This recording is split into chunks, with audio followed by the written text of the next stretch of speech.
ಒಟ್ಟಾರೆ ಮೂಲತಃ ಇದು 5-6 ಹಳ್ಳಿಗಳ ಗೋಮಾಳ ಆಗಿದ್ದು ಪೂರ್ತಿ ಅವರು ಸ್ಪಾಟಿಗೆ ಬರೆದ್ರೆ ತಾಲೂಕು ಕಚೇರಿಯಲ್ಲೇ ಕೂತು ಎಲ್ಲ ಸರ್ವೆ ನಂಬರ್ಸು ಗೋಮಾಳ ಏನಿತ್ತು ಅದನ್ನೆಲ್ಲ ಅಲ್ಲೇ ರೇಟಿಂಗ್ ಮಾಡಿಕೊಂಡು ನೋಟಿಫಿಕೇಶನ್ ಮಾಡ್ಕೊಂಡಿದ್ದಾರೆ.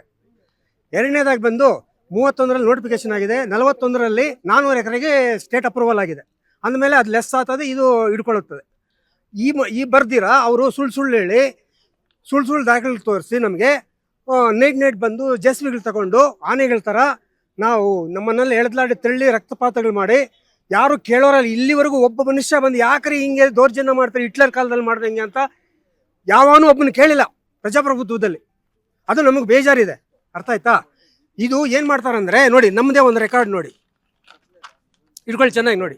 ಕೋರ್ಟ್ಗೆ ಹೋಗಿದ್ದೀನಿ, ಇಲ್ಲಿ ನಮ್ಮ ಪ್ಲೇಸ್ ಇಲ್ಲ, ಅವ್ರು ಕೊಟ್ಟು ದಾಖಲೆಯಲ್ಲಿ ನೋಡಿ, ಇಲ್ಲಿ ಕೋರ್ಟ್ ಕೊಟ್ಟದ್ರಲ್ಲಿ ದಾಖಲೆ ಇದೆ, ಸರಿಯಾಗಿ ನೋಡ್ಕೊಳ್ಳಿ, ಅರ್ಥ ಆಯ್ತಾ? ಇಲ್ಲಿ ಗೋಮಾಳ ಇತ್ತು, ಕಟ್ ಮಾಡ್ಬಿಟ್ಟು ಇದನ್ನ ಕೊಟ್ಟಿದ್ದಾರೆ, ನಮ್ಮನ್ನು ಇಷ್ಟು ಮೋಸ ಮಾಡ್ತಾ ಇದ್ದಾರೆ. ಅದಕ್ಕೋಸ್ಕರ ಅವ್ರ ಭಯ. ನಾವು ಸ್ಪಾಟ್ಗೆ ಹೋದ್ರೆ ಹೇಳ್ತಾ ಇದ್ದಾರೆ, ನೀವು ಹೋಗಿ ನೀವು ಸ್ಪಾಟಲ್ಲಿ ರೆಕಾರ್ಡ್ ಮಾಡಿ ಅಂತ ಹೇಳ್ತಾರೆ.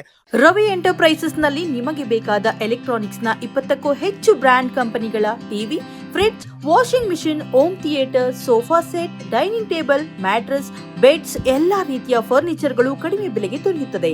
ಹಿಂದೆ ಭೇಟಿ ನೀಡಿ ಕೋಲಾರದ ಸಂಗೊಂಡಳ್ಳಿ ಬಳಿ ಇರುವ ರವಿ ಎಂಟರ್ಪ್ರೈಸಸ್ ಮತ್ತು ಬ್ರಾಹ್ಮಣರ ಬೀದಿ, ದೊಡ್ಡಪೇಟೆ, ಕೋಲಾರ. ಆದ್ರೆ ಅವರು ಬೇರೆ ಜೆಸಿಬಿ ತಗೊಂಡು ಹೋಗ್ತೀವಿ, ಅಲ್ಲಿ ಟ್ರ್ಯಾಕ್ಟರ್ ಅದನ್ನ ಎತ್ಕೊಂಡು ಸೀಸ್ ಮಾಡ್ತಾರೆ. ನಾವು ಇವರಿಗೆ ಬಿಡಿಸ್ಕೊಳ್ಳೋದು ಹೆಂಗೆ? ತಪ್ಪು ಕೇಸ್ ಆಗ್ತಾ ಇದ್ದಾರೆ ಎಲ್ಲ, ಪ್ರತಿಯೊಂದರಲ್ಲೂ ತಪ್ಪು ಕೇಸೆ, ಯಾವುದು ನಿಜವಾಗಿ ಬೆಳೆದಿಲ್ಲ. ನಾನು ತಿಳಿದಂಗೆ ಸುಳ್ಳು ಮೋಸ, ಅವ್ರ ಕೆಲಸ ಗತ್ಕೊಂಡ್ರೆ ಸಾಕು, ಹೋದ್ರೆ ಸಾಕು, ಯಾರನ್ನು ನಾಶ ಹಿಡಿದೋಗ್ಬಿಡ್ಲಿ. ನಮ್ಮದು ಹೇಳ್ತಕ್ಕಂದ್ರೆ ಒಂದು 20-30 ಲಕ್ಷ ನಾಶ ಮಾಡಿದ್ದಾರೆ.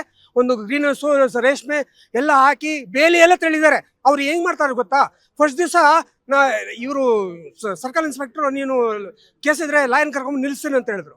ಅವ್ರು ಬರೋಷ್ಟೊತ್ತಿಗೆ ಗುಣಿ ತೋಡಿದ್ರು. ಆಮೇಲೆ ನಾನು ಹೋಗಿ ಬರೋಷ್ಟೊತ್ತಿಗೆ ಇಲ್ಲ, ಯಾರೂ ಇರಲಿಲ್ಲ. ಆಮೇಲೆ ತಿರುಗಿ ನಾನು ಲಾಯನ್ ಕರ್ಕೊಂಡು ಬಂದಮೇಲೆ ತಿರುಗಿ ನೆಟ್ ಹೌಸ್ ತಿಳಿದ್ದಾರೆ, ಆಯಿತಾ? ಆಮೇಲೆ ಮಾರನೇ ದಿವಸ ನಾನು ಕೋರ್ಟಲ್ಲಿ ಓಡಾಡ್ತಾ ಇದ್ದೆ, ಅಲ್ಲಿಂದ ಬಂದಮೇಲೆ ಬೇಲಿ ತಿಳಿದ್ದಾರೆ. ಒಂದೊಂದು ದಿವಸಕ್ಕೆ ಒಂದೊಂದು ಕೆಲಸ ಕಂತ್ರಿ ಕೆಲಸ ಮಾಡ್ತಾ, ಇದು ಸರಿಯೇನಾ ಅಂತ? ಅಲ್ಲ, ಇದು ನಾವು ತಡ್ಕೊಳಕತ್ತೆ ಬಡ ರೈತರು. ಇದು ಈ ರೀತಿ ಕೆಟ್ಟ ನಡತೆ ಅವರು 100% ಸುಳ್ಳು ನಮ್ಮ ಶೋಧನೆ ಮಾಡಿ ನೋಡಿದ್ವಿ. ಫಸ್ಟ್ ಟೈಮು ನಮ್ಮನ್ನ ದಾಖಲೆ ತಂದುಕೊಡಿ ಅಂತೇಳಿ ನಾವೇನು ಆಸೆ ಪಟ್ಕೊಂಡು ಹೋದ್ವಿ, ದಾಖಲೆಗೆ ನಮಗೆ ರಿಪೀಟ್ ಕೊಡ್ತಾರೇನೋ, ನಮ್ಮನ್ನು ಉಳಿಸ್ತಾರೆ ಅಂತ. ಅವ್ರೇನು ಮಾಡಿದ್ರು ಗೊತ್ತಾ? ಎಲ್ಲರನ್ನು ಗೇಟಲ್ಲಿ ನಿಲ್ಲಿಸ್ಬಿಟ್ಟು ಒಬ್ಬೊಬ್ಬನೇ ಕರ್ಕೊಂಡು ಹೋಗಿ ಒಂದು ರೂಮಿನಲ್ಲಿ ಎದುರಿಸಿ ಖಾಲಿ ಬ್ಯಾಬನ್ನು ಸೈನ್ ಹಾಕಿಸ್ಕೊಂಡಿದ್ದಾರೆ. ಇದು ಯಾರನ್ನ ಕೇಳ್ತಾರಾ? ಅಲ್ಲ, ಯಾಕೆ ಹಾಕಿದ್ರೆ ಅಂತ ಕೇಳ್ತಾರೆ ನಮ್ಮನ್ನ. ಅವರು ದೌರ್ಜನ್ಯ ಹಾಕಿಸ್ಕೊಂಡ್ರೆ ನಾವೇನು ಮಾಡಬೇಕು? ನೀವು ಸ್ಪಾಟ್ಗೆ ಹೋಗಿ ರೆಕಾರ್ಡ್ ಇದ್ರೆ ಅಂತ ಹೇಳ್ತಾ ಇದ್ದಾರೆ. ಆದರೆ ಅವ್ರು ತಪ್ಪು ಕೇಸ್ ಆಗ್ತಾರೆ. ನಾವು ಬೇರೆಯವ್ರು ಟ್ಯಾಕ್ಟ್ ತಗೊಂಡು ಹೋಗ್ತೇವಲ್ಲ, ಅವ್ರನ್ನ ಸೀಸ್ ಮಾಡ್ತಾರೆ. ಇದು ಇವ್ರಿಗೆ ಸಂಬಂಧ ಬರೋಲ್ಲ. ಅವ್ರಿಗೆ ಒಂದು ಹಂಗೆ ಆಯಿತು, ಅವರು ಎದ್ದು ಬೀಳ್ಬೇಕು ಮತ್ತೆ ಅಲ್ಲಿ ಆ ಕಡೆ ಈ ಕಡೆ ಇವರು ಭಾಗವಹಿಸೋದಿಲ್ಲ. ಇವ್ರು ಬಿಡಿಸ್ಕೊಡೋಕೆ ಕೆಪಾಸಿಟಿ ಹೇಳೋದು ಇಲ್ಲ, ಅರ್ಥ ಆಯ್ತಾ? ಇದಕ್ಕೋಸ್ಕರ ನಾವು ಭಯಪಡ್ತಾ ಇದ್ದೀವಿ ಜಮೀನಿಗೆ ಹೋಗೋಕೆ.